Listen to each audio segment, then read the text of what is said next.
Hello, this is Mark, one of the TLC pastors. Hope you're doing well today. If you're with us this past weekend, we're in our Ready for a Restart series, and we were talking about how to rekindle our relationships. And our main passage was Ephesians chapter 4, which is just loaded with Christ-like virtues that we're called to live out in relationship with one another. Well, I want to take you to verse 2 because this morning I came across something that relates to it. But first, verse 2 goes like this. It says, "Be completely humble and gentle." Jesus describes himself as humble and gentle in Matthew 11:29. So it's no surprise that Paul would use those same words. He's thinking about how Jesus embodied all of these things perfectly.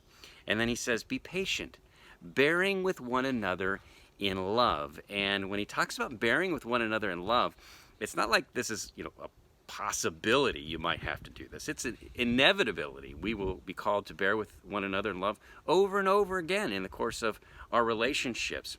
The word to bear in the original Greek that Paul writes with could also be translated as to endure or to put up with. Sometimes we just put up with people because we love them. Paul uses the same word in 1 Corinthians 4:12 when he says, "When we are cursed, we bless. When we are persecuted, we endure it." Those are words to live by right there, aren't they? When we are cursed, we bless. When we are persecuted, we endure it. But that word endure, same word used or translated to bear in Ephesians 4:2.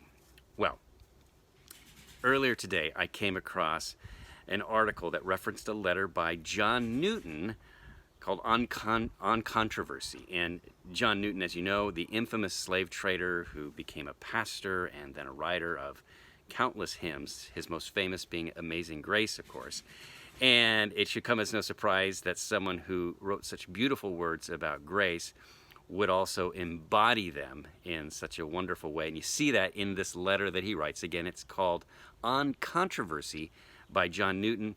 I'm just going to read you a little bit, but you owe it to yourself to Google it. It'll take you less than 10 minutes to read it, and what he has to say there will stick with you much longer.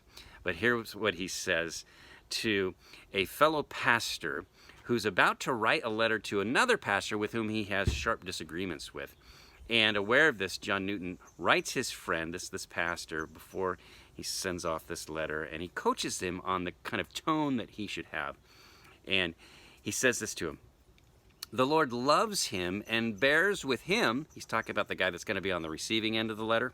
He says, "Therefore you must not despise him or treat him harshly. The Lord bears with you likewise and expects that you should show tenderness to others from a sense of the forgiveness you need yourself. In a little while you will meet in heaven. He will then be dearer to you than the nearest friend you have upon earth right now. Anticipate that period in your thoughts, and though you may find it necessary to oppose his errors, view him personally as a kindred soul with whom you are happy to be with in Christ forever." Isn't that great?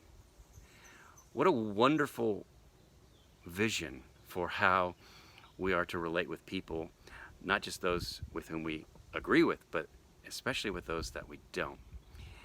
And those types of things are what the church is called to do, and that means it's your calling and my calling to live out this kind of grace, this kind of charity towards others. And so my prayer for each of us today is that the Lord, by his Spirit and by the power of his word, would give us hearts that are more like Jesus, hearts that are more full of grace as we interact with those around us. Well, may God bless your relationships today, and may God use you to be a blessing to all those you encounter. I hope you have a wonderful day, and we look forward to seeing you again.